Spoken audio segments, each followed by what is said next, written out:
this is That's Lou. Better looking of the two old farts. that's debatable. Well, And yes, right, we are the two old farts, and we are out and about. And welcome to episode 3 of our first season of the Two Old Farts Out and About podcast. Take it away, Lou. well, what did we do this past weekend? We went to Floore's, right? Friday night and had a good time. Saw a really great show. Mitchell Ferguson. Then we saw Austin Meade and his group. It was not my kind of music per se, but I'm going to tell you, it really was a great time. Floore's is just a unique venue in itself. I would have to definitely agree. It's been around. It's been around 80 years, since 1942. 80 years. Oh my goodness, that's a Yes. lot older than I thought it was. In 2006, it was listed on the National Register of Historic Places. I did not know that. And,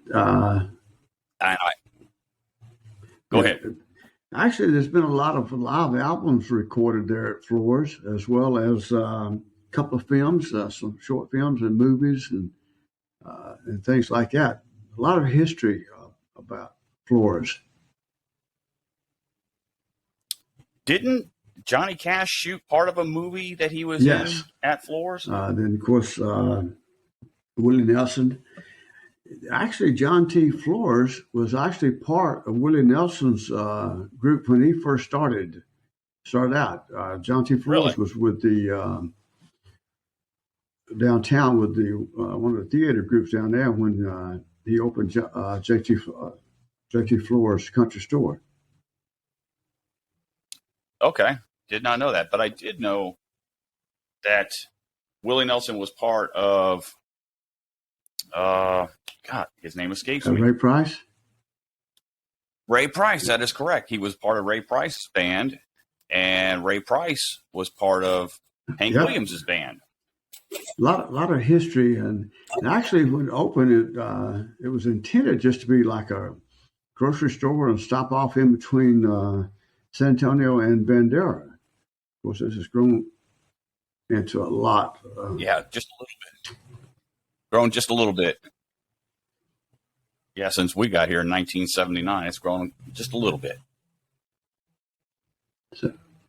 So you said that Mitchell Ferguson and Austin Meade weren't exactly your cup of tea, and I will agree, but they definitely have that rockin' country kind of a sound that I kind of like. It is. If you love music,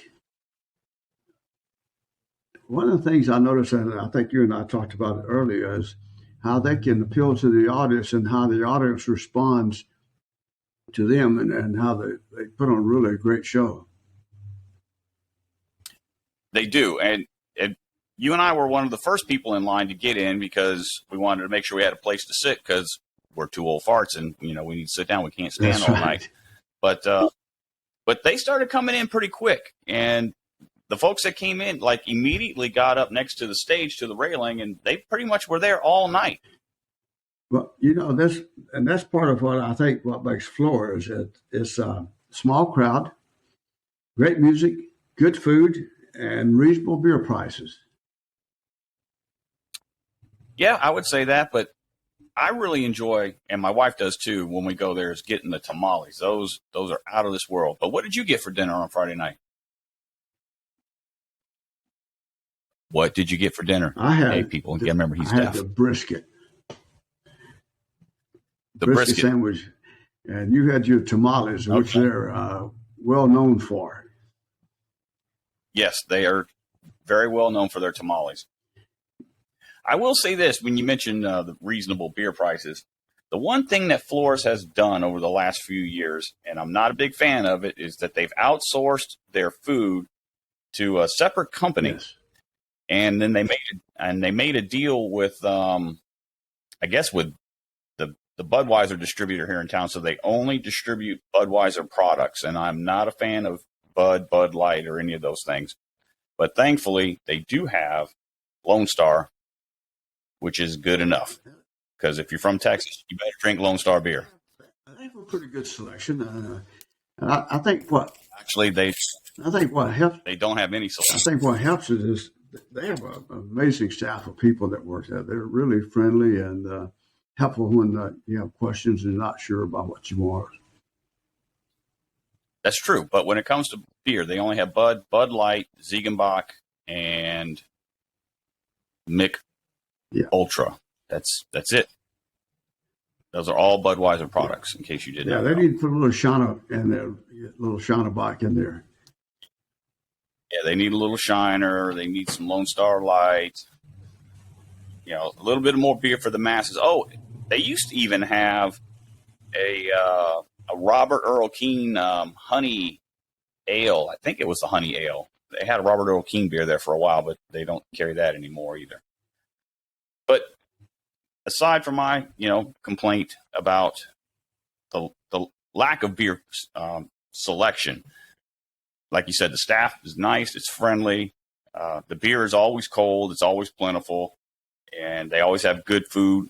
Again, I prefer the tamales, as does my wife. We do like the brisket. Do they have chopped beef sandwich? I can't remember if they do, because I know you're also partial to that. Yeah, I like the venue. It's a real friendly atmosphere that makes you feel like home when you go out there. And it's nice when you look at the decor and all the people who've been there. A lot of names. Elvis, Johnny Cash, Ray Price. Oh, yeah. It's definitely a veritable who's who when you look at the pictures on the wall of all of the famous national acts that have come through Floors. I'm sorry? I said it's definitely a veritable who's who of Yes, it is. When you look at the pictures on the wall. But I will tell you, that Austin Meade show was really good. I really enjoyed. I liked the music. I liked the way he got into the crowd, the way the crowd got into him. And he had a big crowd there. I'd say probably what, 200-300 people, maybe 4. Yeah, for 2-3 people for an indoor show, it was pretty good. He's starting to really come up with the fans, the fan interaction, like you said. They know the songs, they're giving it back. He's giving it to them. He's coming to Floors a few times on his own, and he's come a few times as an opening act, and it's definitely showing. He's putting out records. He's touring all across the country, and his act is just getting better and stronger. And I was really impressed by that cover of Tears for Fears that he did. Everybody Wants to Rule the World. It was a fantastic rendition. Yes. Yeah, it's amazing. Sometimes you have the opinion that in some of these small venues like that the acts that they attract or they hire or they bring in. But, you look at Austin Meade, he's been around a while. And, he's a son of a preacher, and that's how he actually got started playing the guitar with his father as a church ministry. I did not know that. When you look at, he's got a big tour over the next few months and stuff like that. I was looking at just all over. Yeah, didn't he say that he had an album that had just come out? I need to take a look at that. Yes, he did, and. But who else do we have on the menu to see this month? Next up is Jason Boland and the Stragglers. I'm one of my I'm favorites. looking forward to that that group. That's going to be. I think it'll be a really packed crowd when he shows up. I was looking at his tour dates and all the things he's involved with, and he's a big group. I wasn't aware. He's really involved, has done a lot of things with Shooter Jennings. Yeah. Really? I did not know that. And speaking of Shooter, you and I saw him a long time ago at Sam's Burger Joint. God, I can't even remember how long ago that was. But do you remember who the opening band was for Shooter Jennings? No, I don't. It's been a while. I'll give you a hint. The band was called Waymore. Oh yeah, Waymore. It was his dad's opening. His dad's band. Right. Yes, it was his dad's band, and that. So they're also his band, but they also do a little thing, and it's called Waymore as an opening act. So his band opens up for him, and then they come back out and they play with Shooter Jennings.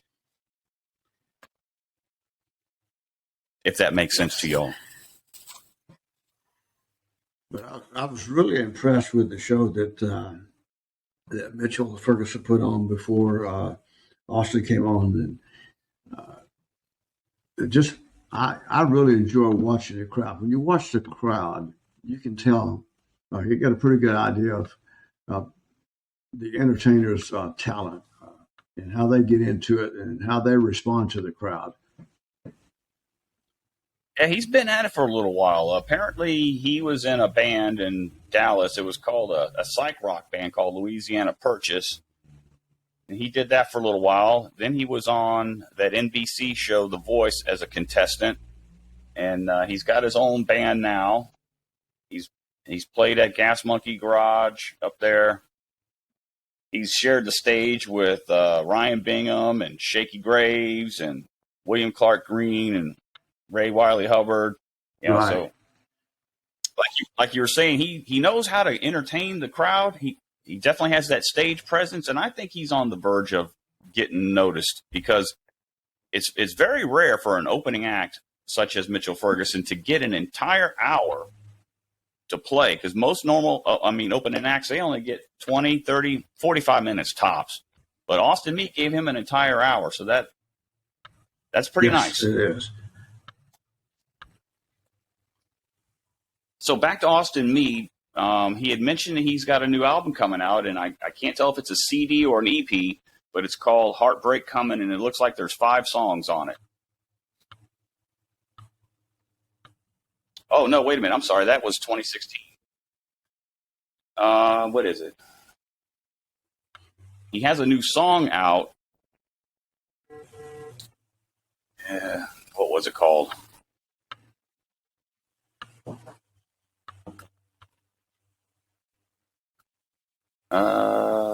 So Black Sheep came out last year. Before that was Waves. Before that was Chief of Sinners. Oh, man, I just had it a minute ago. He has a new song coming out. Something about losers. Help me out here, Dad. Carry the load here for a minute while I do a little bit of internet searching. Talk to the crowd, people.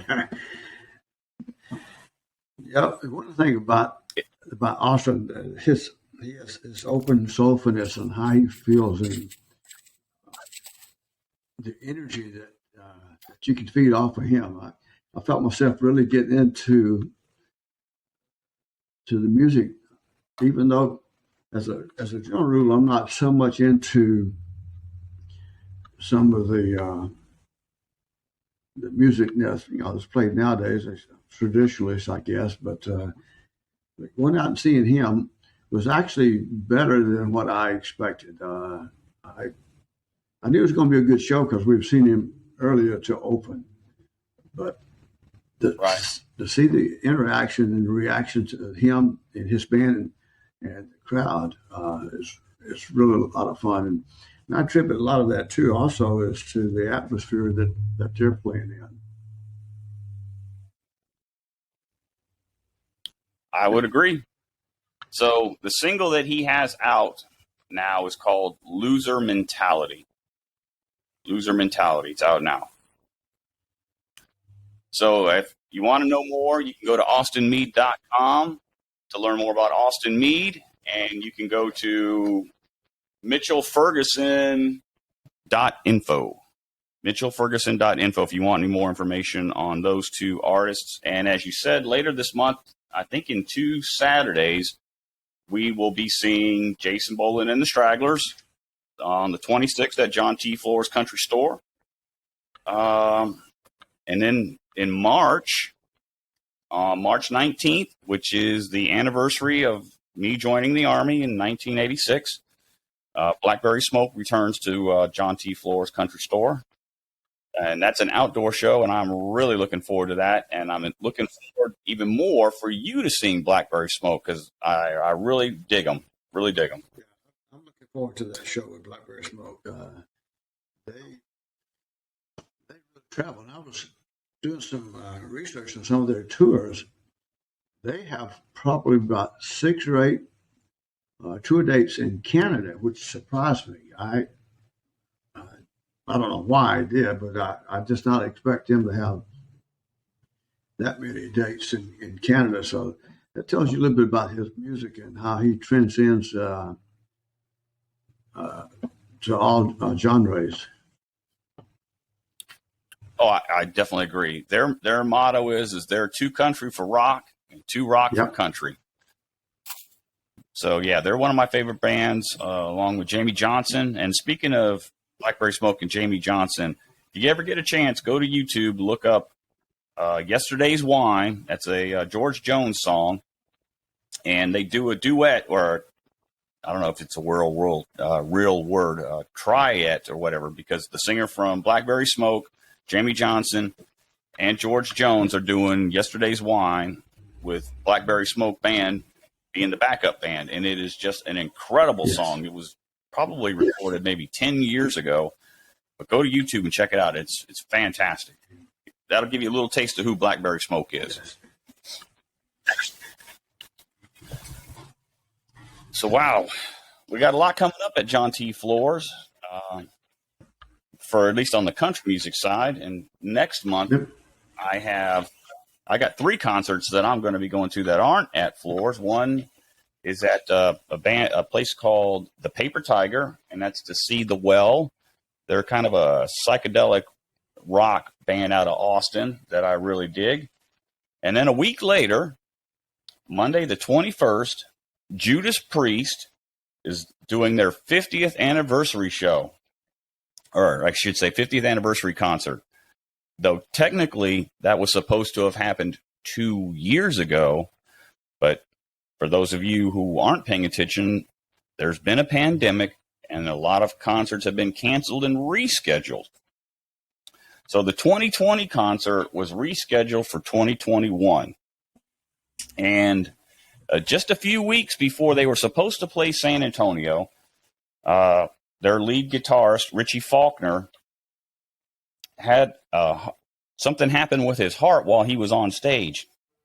And what had happened was his aorta exploded while he was on stage doing a guitar solo. His aorta exploded.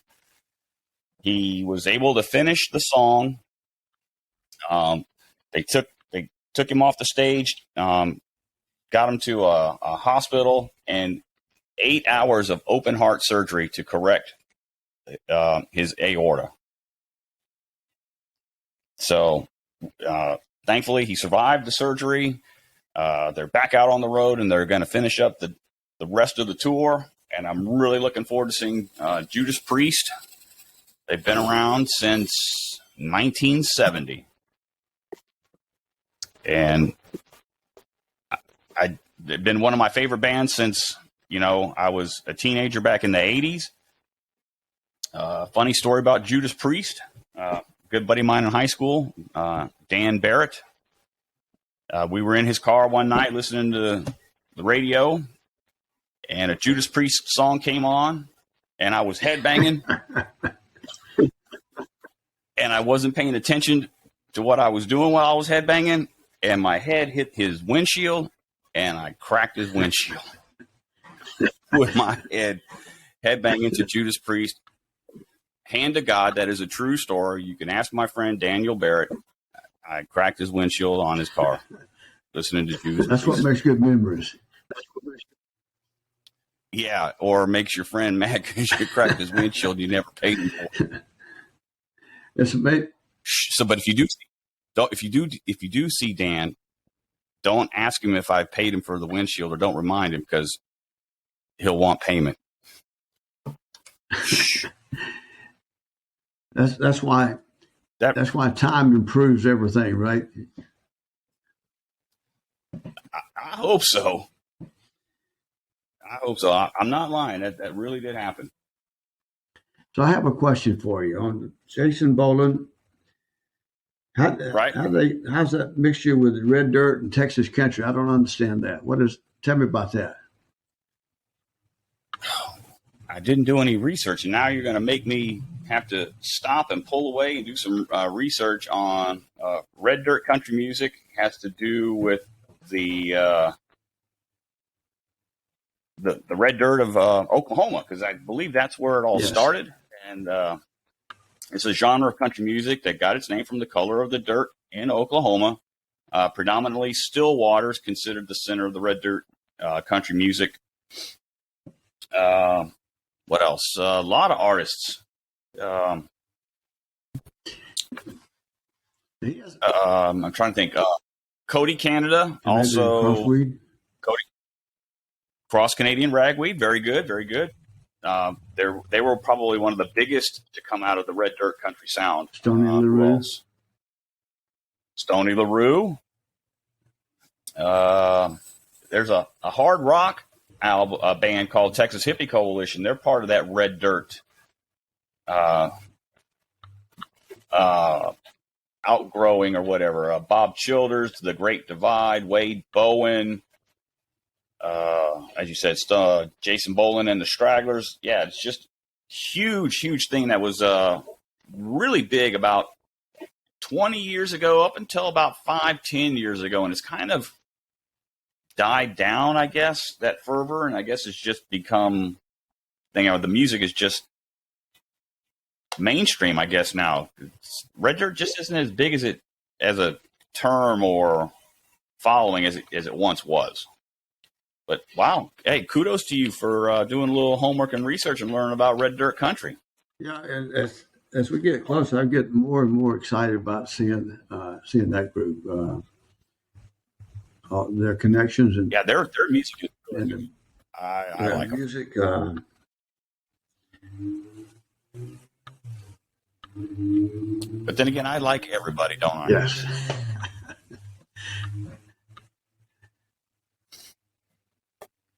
So what else? Well, we've talked about Floors. We've talked about Austin Meade, Mitchell Ferguson, Tamales. Jason Boland. A little bit later this summer, we're going to change it up and go see Johnny Mathis. Yes, we are. Johnny Mathis. That's the Tobin Center. Probably this summer. Is it July? So that's a good time to be at the Tobin Center is in July. Yeah, definitely not indoors at Floors or outdoors at Floors. When is that? Did I even put it on the calendar yet? I found it July 28th, Thursday night. That will be interesting. We'll see how well your mom enjoys that. Oh, I think she will. And the one of the things about going to these concerts, you get a chance to help these artists out by buying some of their merchandise and things like that. Most definitely. Get that shirt for your mom. She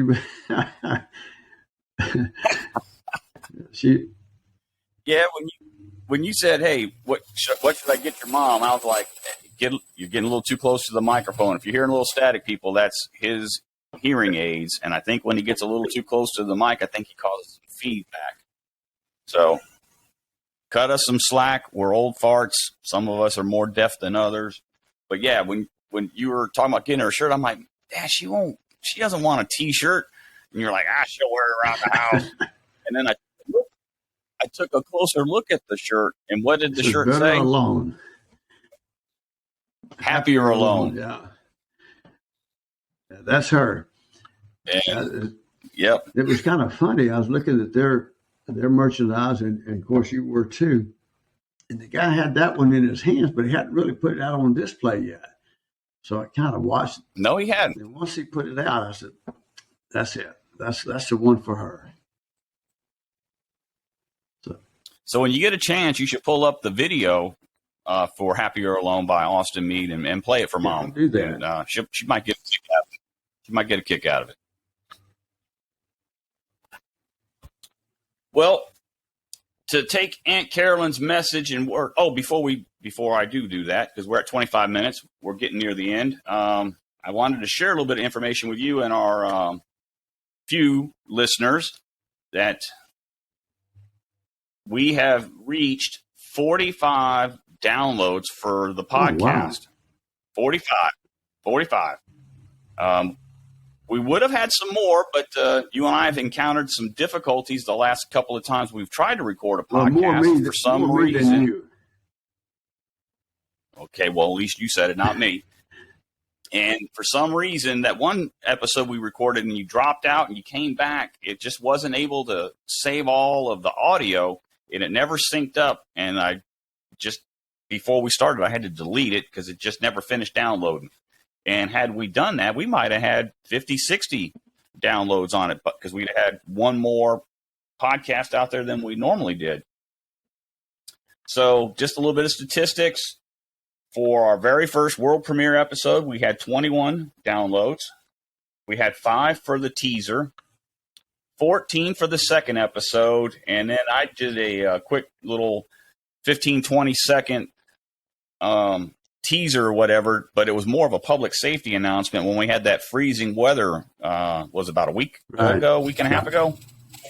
So, I did a little public service announcement to tell everybody to be careful while you're out there on the ice.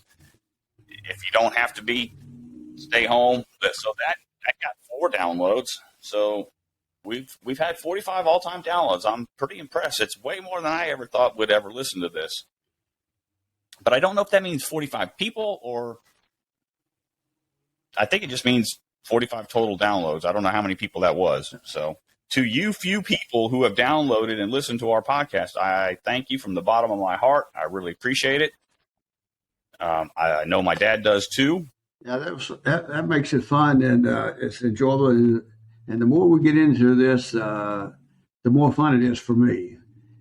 And what's really nice about it, and what I enjoy, is the time you and I put together. Because when you're in the military, you're away from the family a lot, and so all the years we're kind of making up for some of those times. And that's why I was really glad that we got a chance to go see Austin Meade. Like I said, really, it's not probably something I would have done by myself. But now that you've introduced me to him, I really like his music. I enjoy the show they put on. When you get a chance to watch these groups and you see the different band members and how they perform and how they get into it, it really makes a big difference. And it makes it for a fun evening. Then actually watching the crowd interact with him, that made it even more special. You get into it a little bit. I do. And like I mentioned to you at the concert that night, I am trying very hard consciously to not stay in that box of, that window in time where all of the music that you listen to, and you stay in that box and you don't really venture too far out of it with the new stuff or the old stuff. You just stay right there in that little window in time. And so I'm trying hard to not stay stuck in the 80s and 90s. I'm branching out, listening to newer, younger artists. The old artists are still putting out great music, so don't turn your back on them just because you don't hear them on the radio. Go to the YouTube, go to Spotify, go to all these streaming platforms and seek out these different artists. You will be impressed. You really will. What was fun about him, a couple of times, there's a little ZZ Top in there, and a few other. Back up a little bit, old man. A few other groups that you pick up on, and you can reminisce with them. So it's what's nice is you get some of the older stuff, some of the older artists, and the young guys don't forget who got them to where they're at. And that's what's fun about it, and watching all these groups come around and then spending time with someone who's very special with you. And to all those old farts out there, I'm going to tell you, you need to spend more time with those who are special to you. Oh, you're making me tearful, man. Well, all right, everybody. I want to thank you from the bottom of my heart, and I know my dad does too. We're having a lot of fun doing all this stuff, and thank you. Keep listening. please be patient with us as we struggle to find our way with this podcast and find our voice and struggle with technology. But we're doing it. We're trying. We'll do that and have fun, and I'll see you down the road. All right. Y'all take care. Hey, Dad, don't forget to hang up and close out of this session.